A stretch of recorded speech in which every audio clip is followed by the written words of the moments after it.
અમરેલી રાજુલાના ધોડિયા આગરિયા ગામમાં સિંહોના આટાફેરા જોવા મળી રહ્યા છે। ધોડિયા આગરિયા ગામે 3 સિંહો શિકારની શોધમાં આવી ચડ્યા હતા। સિંહોના સતત આટાફેરાથી ગ્રામજનોમાં ભયનો માહોલ ફેલાયો છે। અમરેલી રાજુલાના ધોડિયા આગરિયા ગામમાં સિંહોના આટાફેરા જોવા મળી રહ્યા છે। સિંહોના આટાફેરાના સીસીટીવી ફૂટેજ સામે આવ્યા છે। સિંહો પશુ પાછળ શિકાર કરવા માટે દોટ મૂકી રહ્યા છે। સિંહોએ ગામમાં 3 પશુઓના મારણ પણ કર્યા છે। વન વિભાગ દ્વારા તાકીદે સિંહોને પાંજરે પૂરવા ગ્રામજનોની માંગ ઉઠી છે।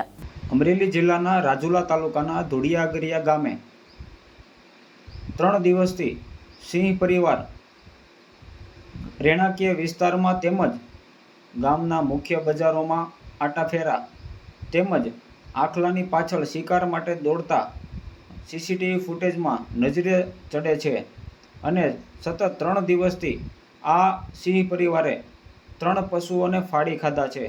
તો આ બાબતને વન વિભાગ દ્વારા ગંભીરતા દાખવીને અને વહેલી તકે કાયમી હલ કરે તેવી માંગણી ગ્રામજનો દ્વારા કરવામાં આવી રહી છે। મહેશ બારૈયા, દ્રષ્ટિકોણ ન્યૂઝ, અમરેલી।